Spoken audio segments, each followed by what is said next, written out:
FM band 100.6 मेगाहर्ट्झवर Akashvani नागपूरचं हे विविध भारती केंद्र आहे. संध्याकाळचे 6:15 झालेली आहेत. प्रसारित करीत आहोत ठळक मराठी बातम्या. आकाशवाणी नागपूर, धैर्यशील मेश्राम आपल्याला ठळक बातम्या देत आहे.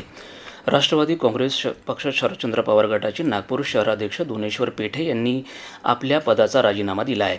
नुकत्याच संपन्न झालेल्या महानगरपालिका निवडणुकीत राष्ट्रवादी काँग्रेस पक्ष शरदचंद्र पवार गटातील उमेदवारांचा पराभव झाला. या पराभवाची नैतिक जबाबदारी स्वीकारत आपण शहराध्यक्ष पदाचा राजीनामा देत आहोत, असं पक्षाचे नागपूर शहराध्यक्ष दोनेश्वर पेठे यांनी पक्षाला दिलेल्या पत्रकामध्ये म्हटलं आहे.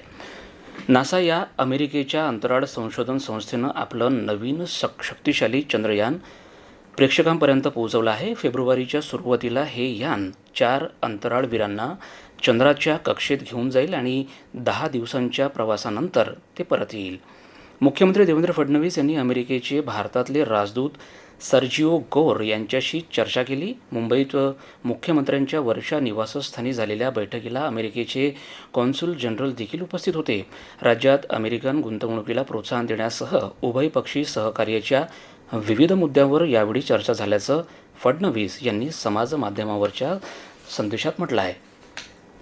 परकीय गुंतवणूकदारांनी भारतीय शेअर बाजारातून या महिन्यात 22,530 कोटी रुपये काढून घेतले.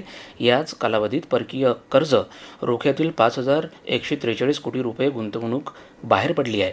गेले 3 महिने सलग परकीय गुंतवणुकीचा ओघ भारतीय भांडवली बाजारातून बाहेर जात आहे.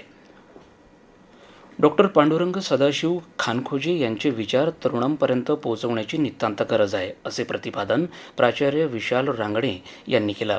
दरवर्षीप्रमाणे यावर्षीही क्रांतिकारक डॉक्टर पांडुरंग खानखोजे प्रश्नमंजुषेचं आयोजन SSNG महाविद्यालय देवडी जिल्हा वर्धा आणि क्रांतिकारी खानखोजे स्मृती संस्था नागपूर यांच्या वतीनं आयोजित करण्यात आली होती. त्यावेळी ते बोलत होते.